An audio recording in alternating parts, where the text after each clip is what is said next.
Hello everyone! Welcome to the dA's Center for the Arts YouTube. This video is for our Locals and Legends art program. Please enjoy creating with us as we learn about painting landscapes. Now, what is a landscape?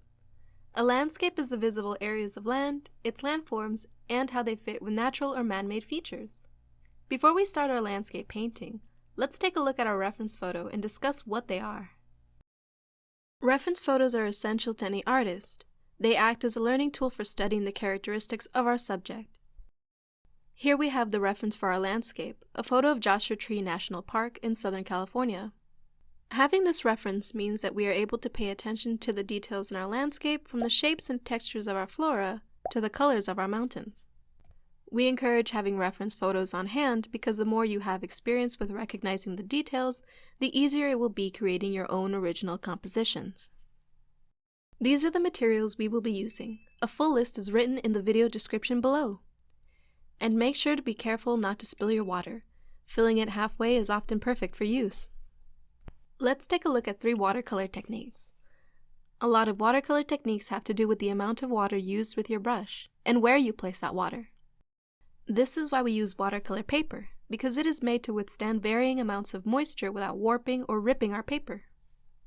First, we have the wet-on-wet technique, which means that not only is your brush loaded with water and pigment, but the paper itself is coated in clean water.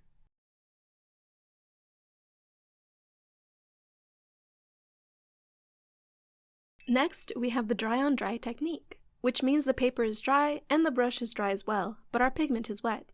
This is perfect for creating texture and vivid colors.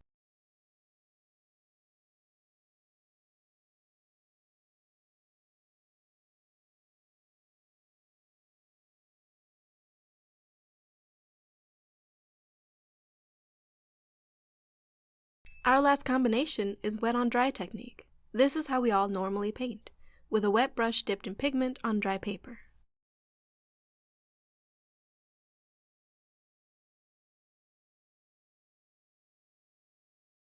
Try out these techniques beforehand to get a better feel for how you want to use them in your painting.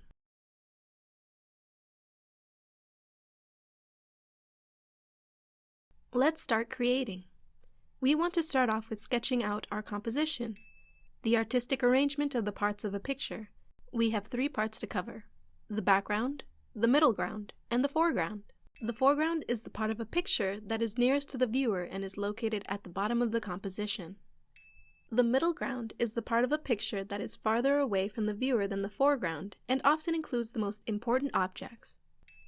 The background is the part of a picture that is farthest away from the viewer and is located behind the main object of contemplation at the top of the composition. Your landscape can be started from any one of these compositional parts. You'll see that we started sketching in our middle ground area first to focus on the most important object in our piece. After sketching an outline of our landscape, we can get started with color.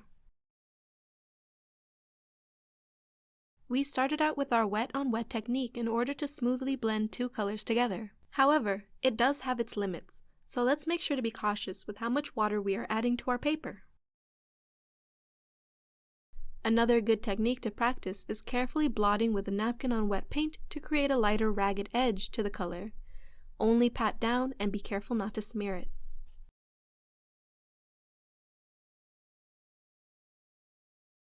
You will notice that as we paint, we are going into different sections of our painting in order to give our paper time to dry, and dabbing our napkin into spaces when too much water or color has been applied.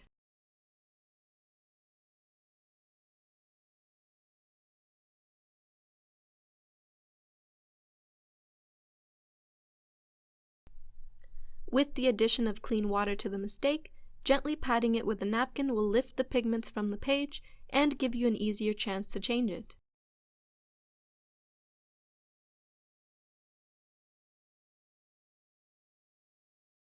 You can blend colors like purple and blue to create a cooler hue, or red and orange to create a warmer hue.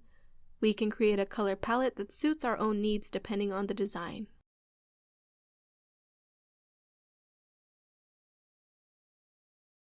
Blending and mixing can create an endless amount of colors, so don't be afraid to try out different color combinations on a separate sheet of paper.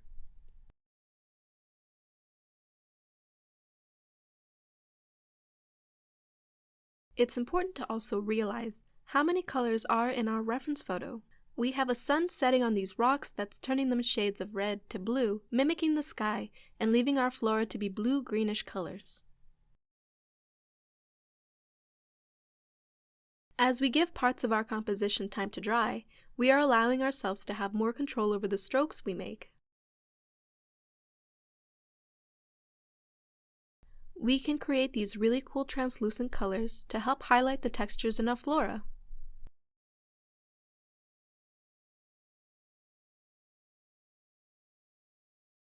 This is also helpful in covering up some color that needs correcting.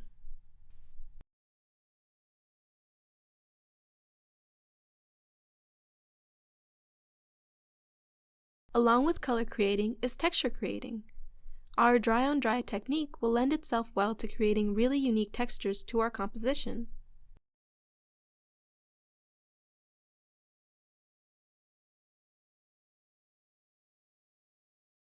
Try out all the tips we shared with you and see what works and what doesn't work for you.